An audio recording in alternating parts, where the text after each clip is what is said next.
Hello and welcome to Channel Sport this morning. Many thanks for joining us again. I am Tayo Salam. Greetings to you from wherever you're watching us this morning. It's good to be here again. I'm Yemi Adebayo. Let's take you through the news making the rounds from this part of the world. Let's talk about something that hit us yesterday. A lot of surprise. A lot of people were surprised until we got the confirmation from the Nigerian Football Federation. That is when we knew it wasn't a joke, it was serious. Joseph Yobo, former Super Eagles captain, now the assistant coach of the Super Eagles, is now going to be assisting Raw. Yep. And of course, it brings in a whole lot of experience. Absolutely. I mean, you can't argue against his inclusion. Are you sure about that? Setup. Are you sure about that? In terms of experience. In terms of playing experience. Playing experience, but in terms of motivation. the motivation, And all that, but all the coaching other badges. all the other intangibles. Yeah. But as a coach, that's very Question, debatable. question mark. A lot of questions to be answered on that one. Now we'll be talking a lot more about Joseph Yobo later on the show. Of course, it replaces Imama Amapa Kabo. That's another angle to the story. Also on the show, this time around, let's talk about basketball. And the direct fallout of the recently concluded FIBA Olympics qualifying tournament. Nigeria's D Tigers have moved up 3 spots. That's in the latest FIBA World Ranking. They're now number 14th in the world. Remarkable stuff. Yeah, remarkable. Number 14, like they're so close to being top 10.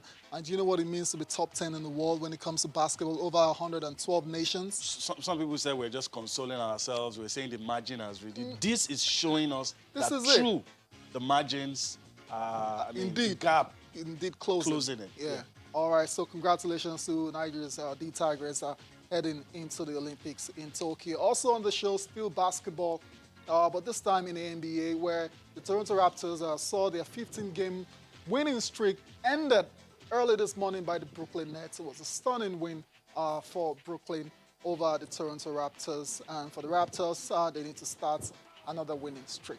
Yeah, just look for a way to begin. 15. I think it's a franchise record It's for a them. franchise record. Start another one. Start another one. Why not? Brought down to hurt, climb up. Perhaps. And let's see what happens. Exactly. Whether or not they'll be able to do it. But of course, we start first with the results. We start with the NBA. A lot of stories behind some of those results. One that I just talked about, which will get us talking. So let's take a look at our results and we'll begin to tell you. Let's dive into it. So, I mean, it's the last set of games before the All-Star break. Right. Some went into the All-Star break in good form. Yeah, some not so good. Their head will be spinning, biting themselves. Why did we let this happen? Perhaps it has come at the right time for those ones that are not in great form, like, the opportunity. A welcome break. Yeah, welcome break for them. But let's go through the matches, the games that were played last night, early this morning. 11 games in total at the very top.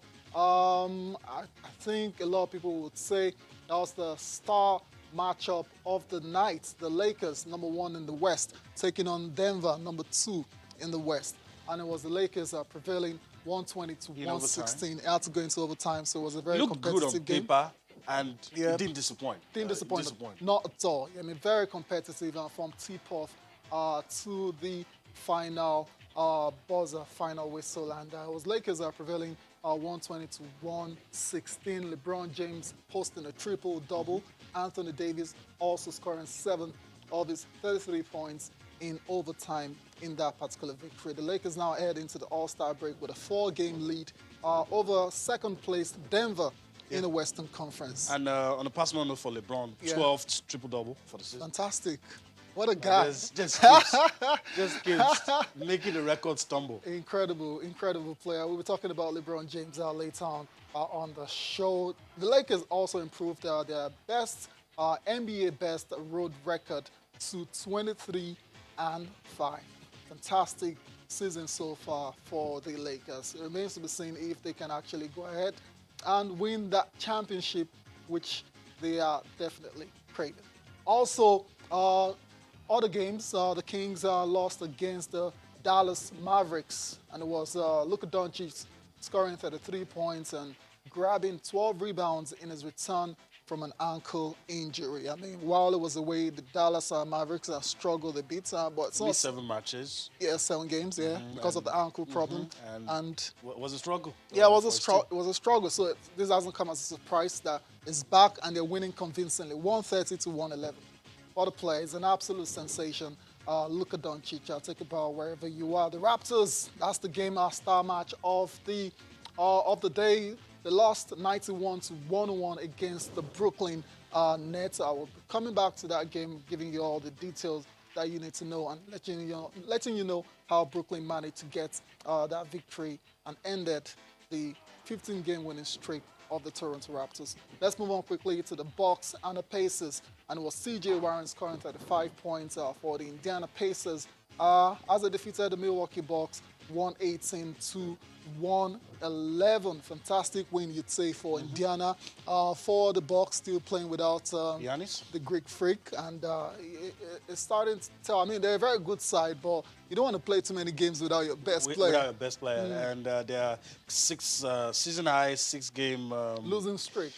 Yeah, for the Pacers, they came into that game losing 6 in a row. And you wouldn't expect them to come and do it. Beat the Bucks. Even though they were not, Without. we've always talked about the Bucks having a good roster, having guys complementing on days where even Giannis on the Even field when Giannis not still has a playing. way of slowing down, and his team still gets to win. That's why I thought a couple of games they should be able They to still cope, but cope, yeah. they struggled. That wasn't meant to be. I guess the Pacers were just tired of losing, so they had Yeah. to. They wanted it more. They wanted it more, exactly, and that's how they got that 7-point win over Milwaukee. Elsewhere, the Jazz defeated the Miami Heat 116 to 101. Donovan Mitchell scoring a game high 26 points. Bojan Bogdanovic added 22 points in that victory for Utah. The Grizzlies defeated the Portland Trail Blazers by 111 to 104. Brandon Clark scoring 27 points. Ja Moran, the incredible, sensational rookie, scored 20 points and added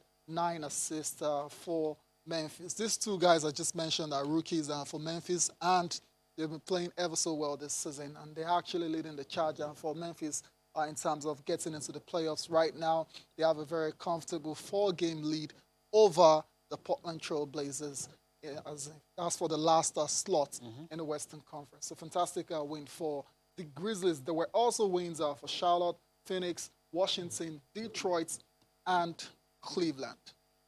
All right, so that's it for all the Warriors games. still losing, obviously. Warriors, of course, Still losing. always on the losing side. I don't know. It's been a very bad season for the Golden State. By their own very high standards. Exactly.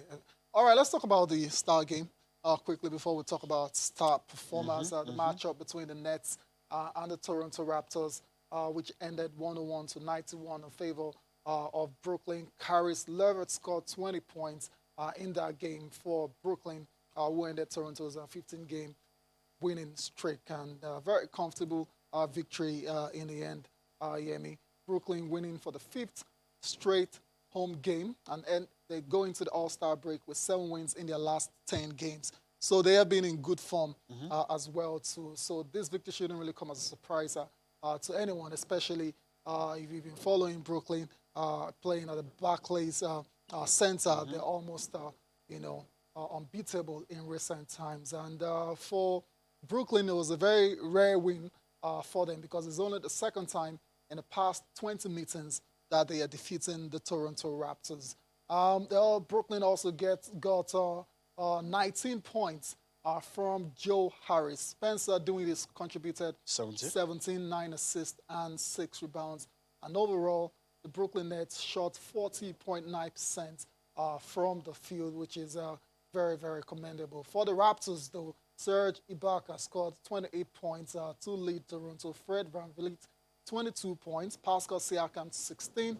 Kyle Lowry posted a triple-double of 12 points, 12 assists, and 11 rebounds. For all those fans who've been tortured many times, anytime they're up against the Raptors, 20 games, just 2 times out of 20. Yeah.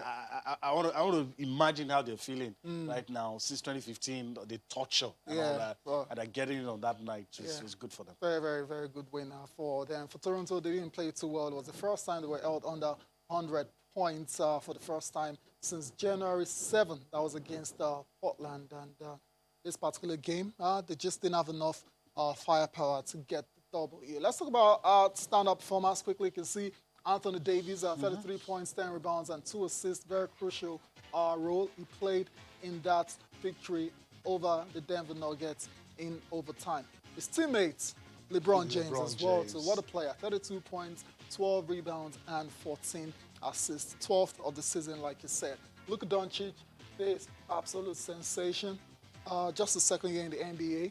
33 points, 12 rebounds, and 8 And of course, assists. LeBron just tied him, talking about triple-double for the season. So it was already on 12 before this game.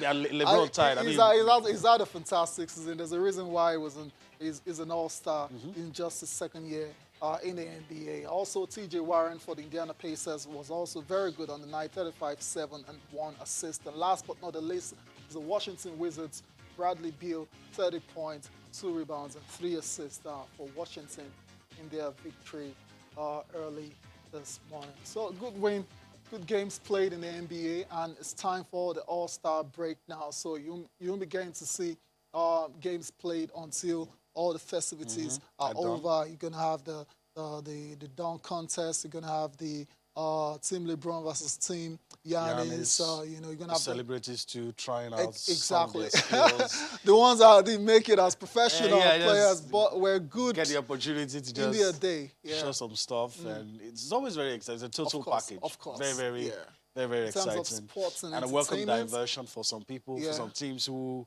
just can't get their head around to how they can change how the season is going. So maybe after the All-Star, maybe we'll see this opportunity for them to recharge and turning come things back. around. Exactly. Let's leave the basketball court now to the tennis court.